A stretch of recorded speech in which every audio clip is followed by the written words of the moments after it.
വിശുദ്ധ റമദാൻ ആയതുകൊണ്ട് തന്നെ വിവിധ രീതിയിലുള്ള ധനസമാഹരണം, ചാരിറ്റി പ്രവർത്തനങ്ങൾക്കായിട്ടുള്ള ഫണ്ട് സമാഹരണം തുടങ്ങിയ കാര്യങ്ങളൊക്കെ ആളുകൾക്കിടയിൽ നടത്താറുണ്ട്.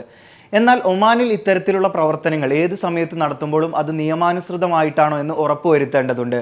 ഇപ്പോൾ ഒമാൻ സാമൂഹിക വികസന മന്ത്രാലയം ഓർമ്മപ്പെടുത്തുന്ന ഒരു കാര്യം, എക്സ് പോസ്റ്റിലൂടെ പങ്കുവെക്കുന്ന ഒരു കാര്യം എന്ന് പറയുന്നത്, അനധികൃതമായിട്ട് നിയമാനുസൃതമല്ലാതെ ഇത്തരത്തിലുള്ള ധനസമാഹരണമോ ചാരിറ്റി പ്രവർത്തനങ്ങൾക്കായിട്ട് ഫണ്ട് സമാഹരണമോ നടത്തിയിട്ടുണ്ടെങ്കിൽ 200 റിയാൽ മുതൽ 600 റിയാൽ വരെ പിഴ നൽകേണ്ടി വരും.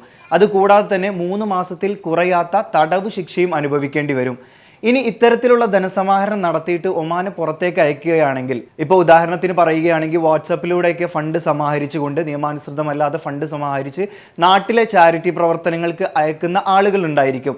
ഇത്തരത്തിലുള്ള കാര്യം ചെയ്യുകയാണെങ്കിൽ 1000 മുതൽ 2000 റിയാൽ വരെ പിഴ ലഭിക്കുമെന്നാണ് സാമൂഹിക വികസന മന്ത്രാലയം പറയുന്നത്. ഇത് മാത്രമല്ല, ഇത്തരത്തിൽ പിരിച്ചെടുത്തിട്ടുള്ള തുക കോടതി കണ്ടുകെട്ടുകയും ചെയ്യും. വിശുദ്ധ റമദാന്റെ പശ്ചാത്തലത്തിൽ അനധികൃതമായിട്ട് ഈ ചാരിറ്റിയുടെ ഒക്കെ പേരിൽ ദുരുദ്ദേശത്തോടു കൂടി ഫണ്ട് സമാഹരണം നടത്താൻ സാധ്യതയുള്ള ഒരു പശ്ചാത്തലത്തിലാണ് അധികൃതർ ഈ ഒരു മുന്നറിയിപ്പ് നൽകുന്നത്.